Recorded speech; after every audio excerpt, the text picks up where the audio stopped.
Our hosting supers, we're so excited. I just received word that we have a sold out crowd Friday and Saturday. Over 3,700 tickets have been sold, so extremely excited about the atmosphere. Weather's going to look awesome. Team is prepared.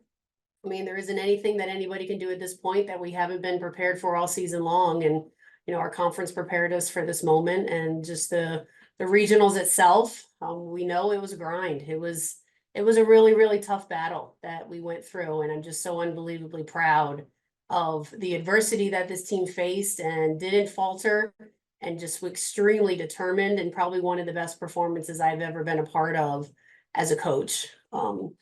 People after the fact told me that, well, we had like a 3.5% chance of winning that regional, that it's never been done. Only 11 teams have won after they lost on Friday. And that just shows you the resiliency and the determination that this team has, and the pure guts. We needed a break after regionals. We were extremely tired and extremely dehydrated, probably unhealthy how dehydrated we were. They had Monday, and Tuesday was an extremely light day with a lot of recovery. Yesterday was getting our legs back underneath us, and today we're going to have another workout to be able to get our body moving again. But we're ready to go. I mean, at this point, you're fighting for every opportunity and fighting for every pitch.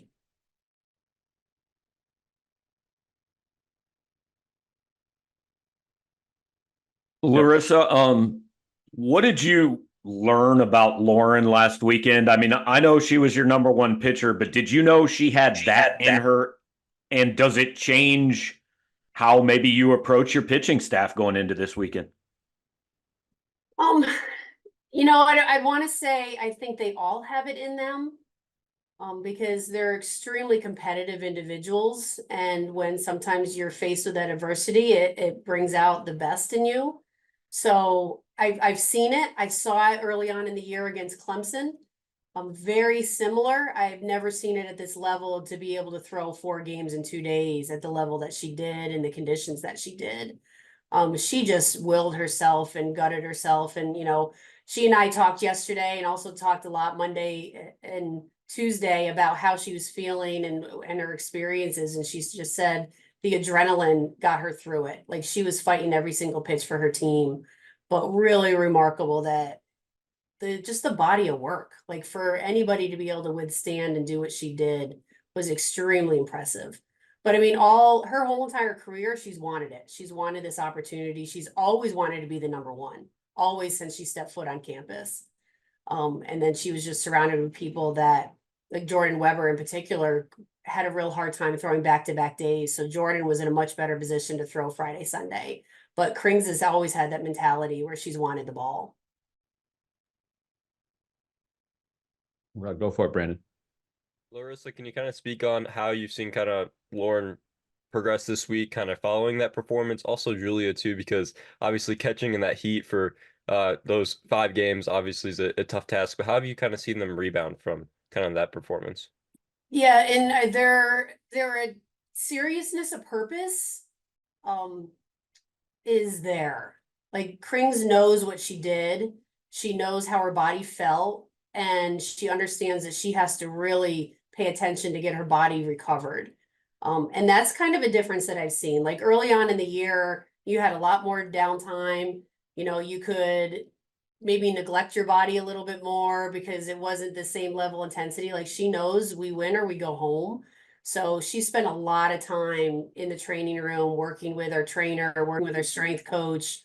Even yesterday during practice, she had a nice, easy bullpen, and then spent probably the next hour working with our strength coach on some mobility stuff to work out some of that lactic acid. So just the seriousness of purpose. Like, she's a professional athlete. Like, that's how she's treating her body. And Crenshaw, it was funny because Tuesday at practice, I said, "How do you feel?" And she's like, "I felt like I got hit by a Mack truck." Like, she was sore all over the place, her hips, her legs.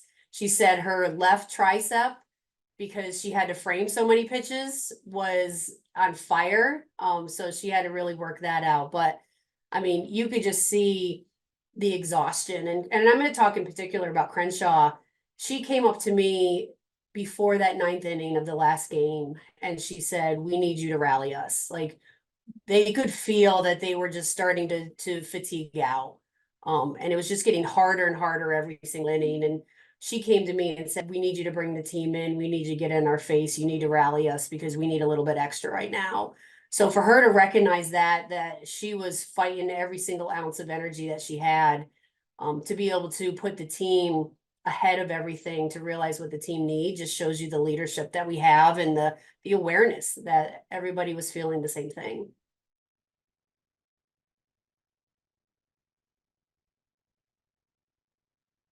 I know any team you play is going to be good at this time of year, obviously. But I feel like a lot of people were surprised to see Duke having won the regular season and a tournament in a major conference seated where they were. Were you surprised when the bracket came out that they weren't going to be hosting this weekend? Honestly, Gabe, nothing surprises me at all with the NCAA. I mean, you don't know what they're thinking. You don't know what they're going to be evaluating every single year. I've seen some teams that have been, I mean, we were 13 RPI one year and we were a top 8 seed hosting. So I don't try to ever speculate. You look at their entire body of work and I mean, they have 50 wins and they're very successful. They're in the tournament.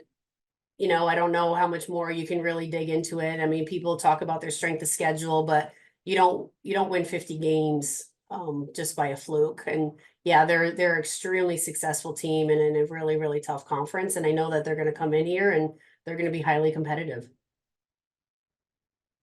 I think what's really tough, like even looking at where we were going into the SEC tournament, and we were hovering at 9 RPI for a long time.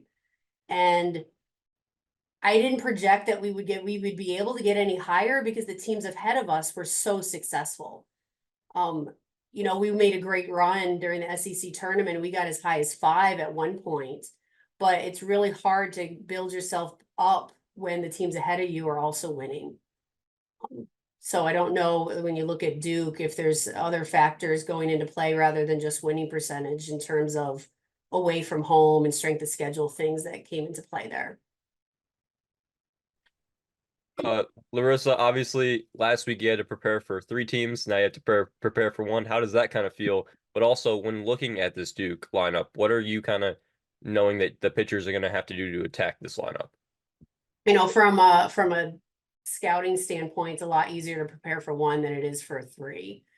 We can dig into them a little bit more and have way more in-depth conversations about individual players and look at a lot of their tendencies a lot deeper. So that's been easier on our staff and it's easier to have those conversations to prepare for a few days before you start to play them. Duke has a really extremely impressive numbers.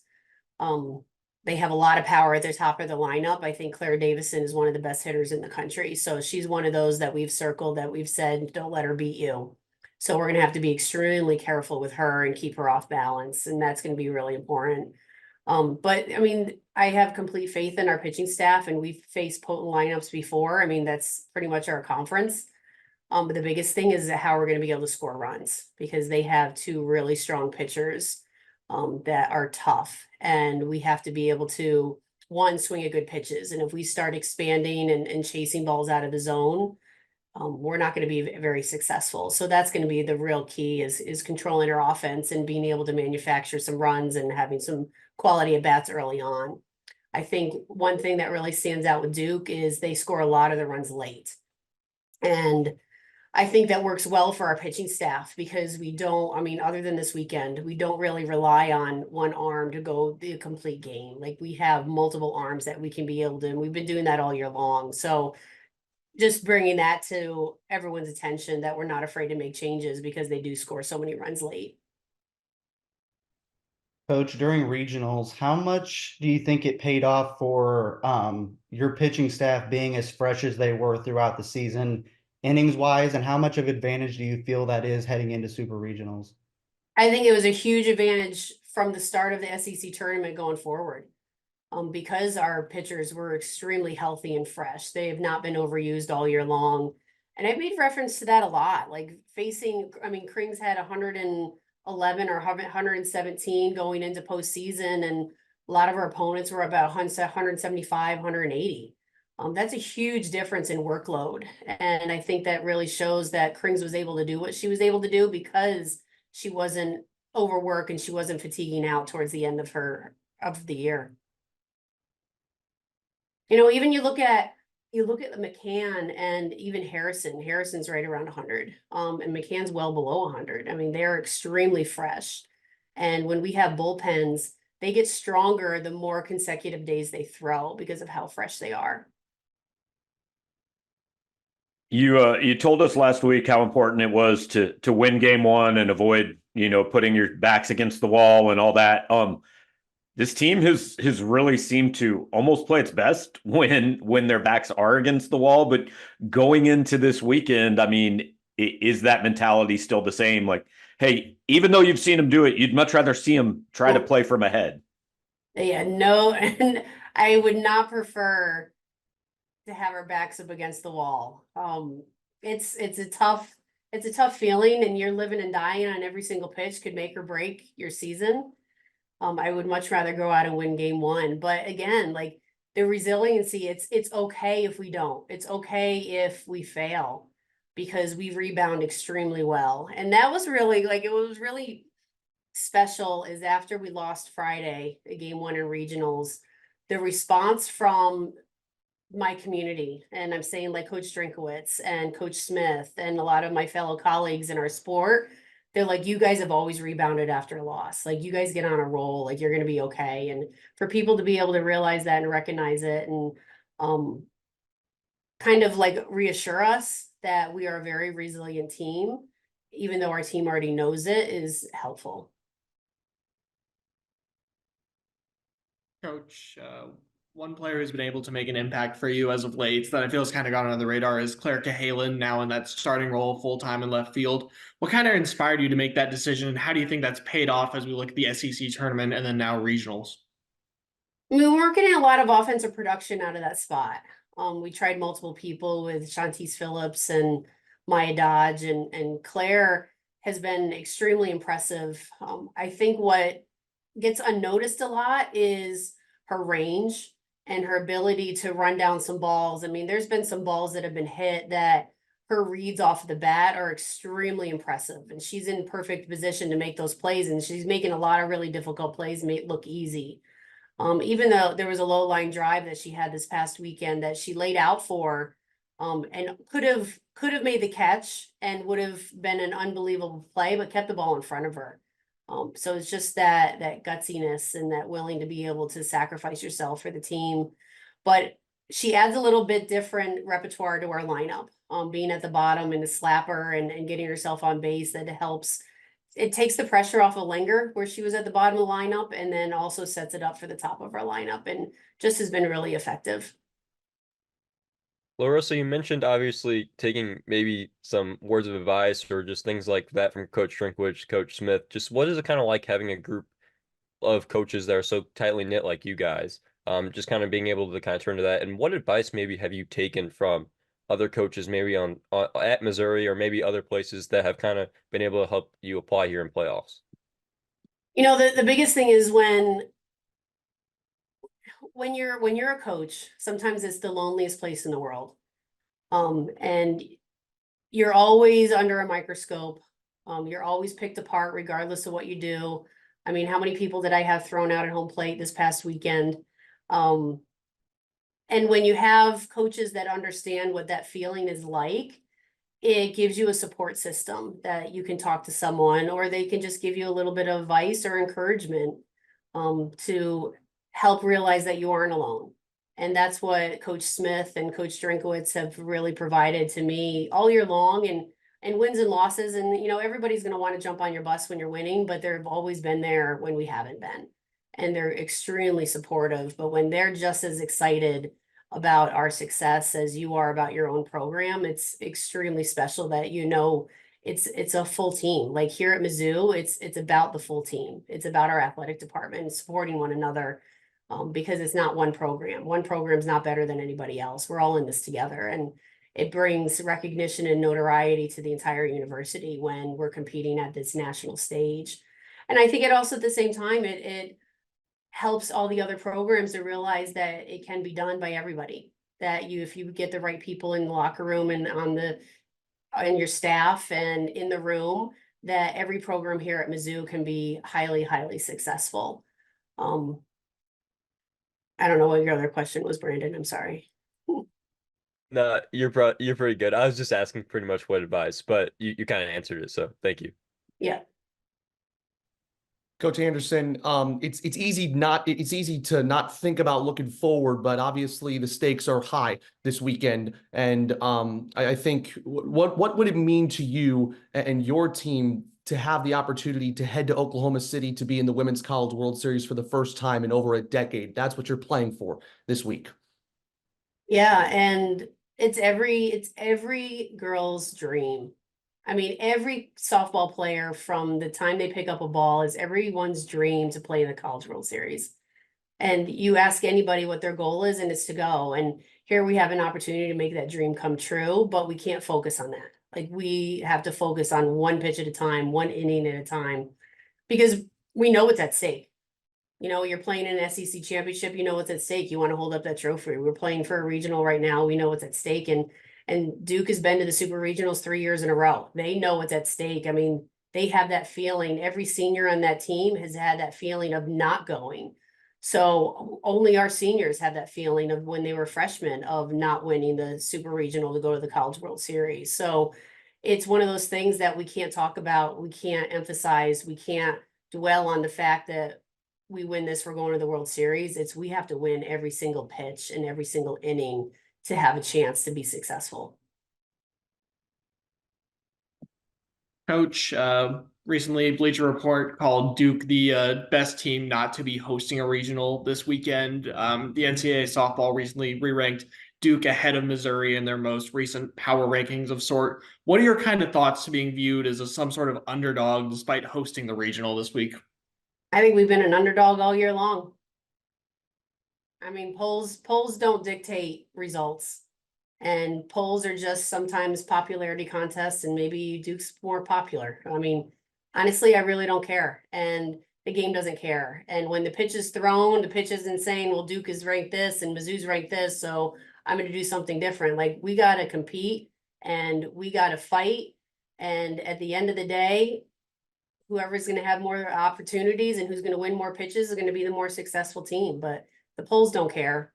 We don't care. We've been the underdog all year long. That's fine.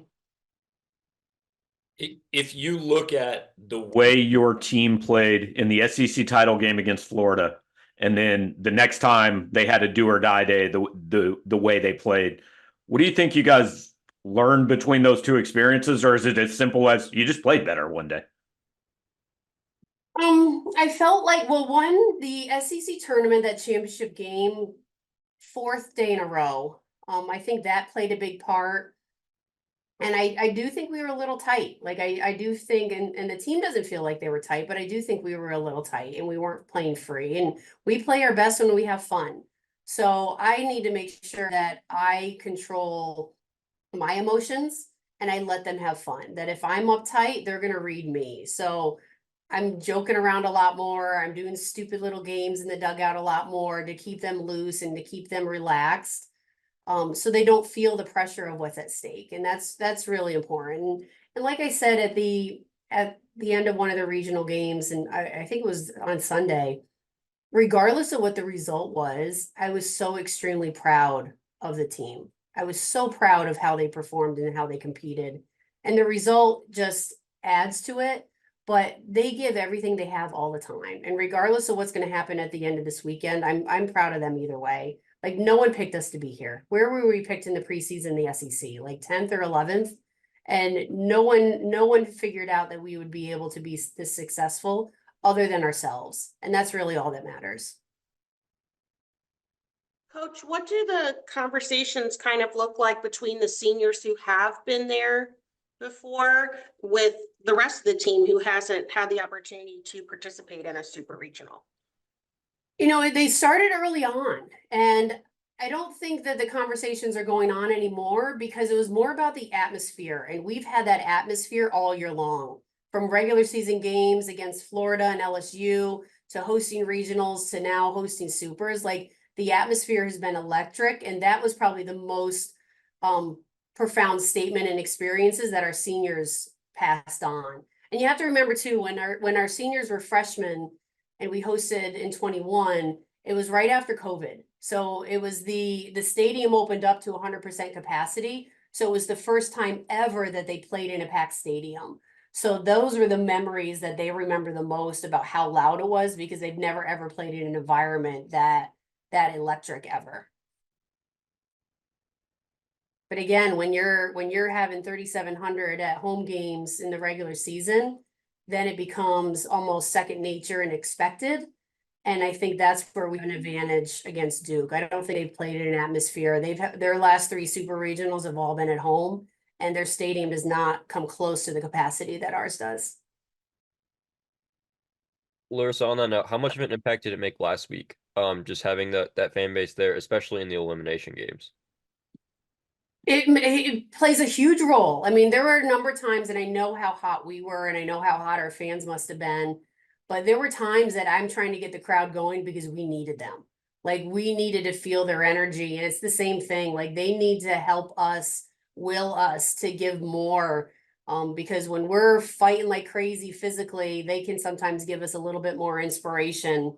And they can just make such a big different impact on the opposing team as well. Like, when they get loud and they call timeouts on the field defensively and they start the MIZ chant, like, it is really, really tough to hear on that field. And we just need to hit them to keep that energy up. Coach, you look at where this team was last year and then where this team is this year. Obviously, you did this with one new transfer in Maya Dodge, but a bunch of new freshmen. We talk about what these freshmen do in the dugout and what the energy they bring to the field. But just in terms of talent, what do you think makes this class that you brought in so complete that they're already part of the super regional team competing at a high level? I'm going to quote Herb Brooks. I'm not looking for the best players. I'm looking for the right players. And that's the difference. And when you look at our stats, nothing stands out. Like, nothing's flashy, other than we have 47 wins. Like, that's all that really matters, is you're winning. And it doesn't matter how you do it. And we don't need superstars, and we don't need kids that only think about themselves. We need players, and we need 10, but we have 22 that think about the team, and they put the team ahead of themselves all the time. And that's why one of our mottos is team first, because whatever is going to be best for the team to be successful, that's what they're going to do. And that's why they care so much. And when you have players that aren't on the field that are that emotional over wins and losses, they know the impact that they have regardless of what their stats are. Any last questions for Coach? Awesome. Thank you so much, Coach. Going to be a great weekend. See you soon.